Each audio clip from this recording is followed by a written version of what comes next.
नमस्कार।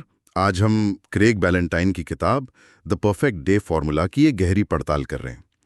हमारे पास इस किताब की डिटेल समरी है। हाँ जी, और इसका जो एक कोर आइडिया है वो काफी दिलचस्प है। बिल्कुल। ये कि ज्यादा संरचना मतलब ज्यादा आजादी, स्ट्रक्चर इक्वल्स फ्रीडम। ये सुनने में थोड़ा अजीब सा लगता है ना। हाँ, पहली बार में विरोधाभासी लगता है कि भाई नियम और रूटीन से आजादी कैसे। पर बैलेंटाइन का तर्क है कि जब आप अपने दिन को, खासकर सुबह को, कंट्रोल करते हैं, अच्छा। तो आप असल में अपने लिए ज्यादा स्पेस और मेंटल एनर्जी बचाते हैं उन चीजों के लिए जो सच में जरूरी है। ये बात तो है। तो चलिए इसको थोड़ा खोल कर देखते हैं।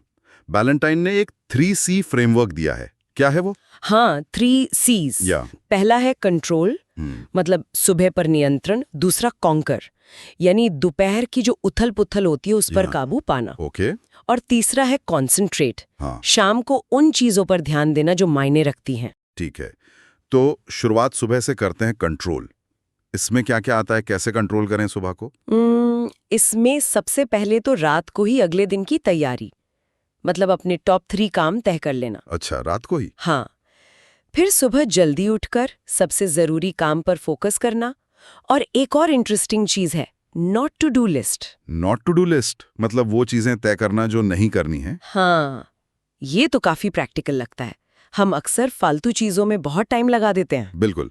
और इसका सीधा फायदा ये है कि जो डिसीजन फिटीग होती है ना, वो कम हो जाती है। हाँ, सही कहा। जब नियम तय होते हैं तो हर छोटी चीज के लिए सोचना नहीं पड़ता।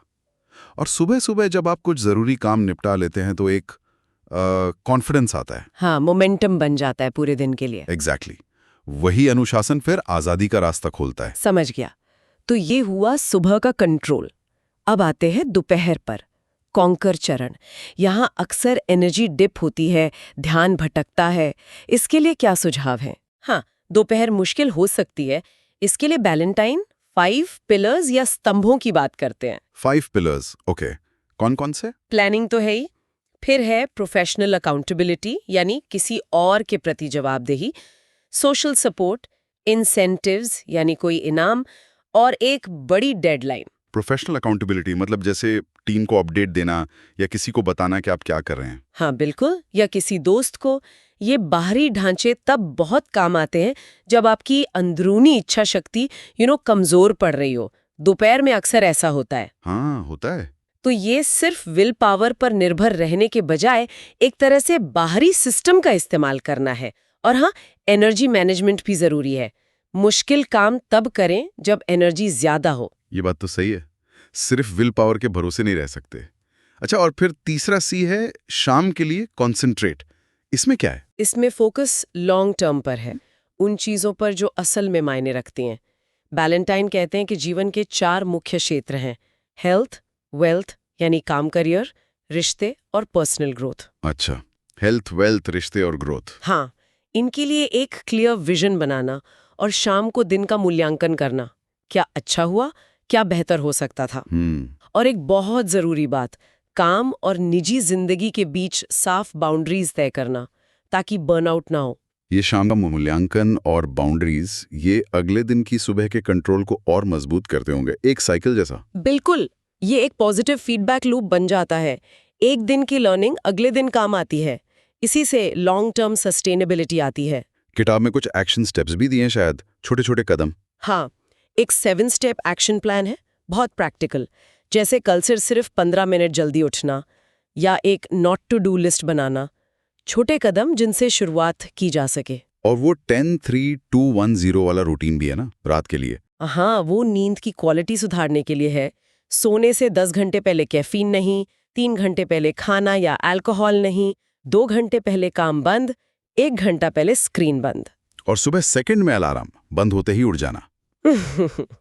हाँ, वो 0 वही है। सुनने में मुश्किल लग सकता है, पर ये छोटी आदतें बहुत फर्क ला सकती हैं। तो कुल मिलाकर इस पूरी चर्चा का सार यही है कि क्रेग बैलेंटाइन का जो मैसेज है वो बड़ा क्लियर है।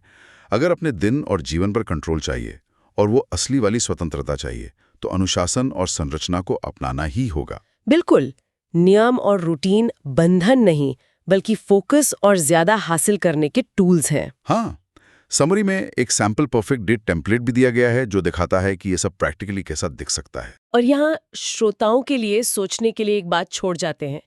अगर कोई इस तरह की संरचना को पूरी तरह से अपना ले, तो क्या स्वतंत्रता का जो एहसास है वो बदल जाएगा?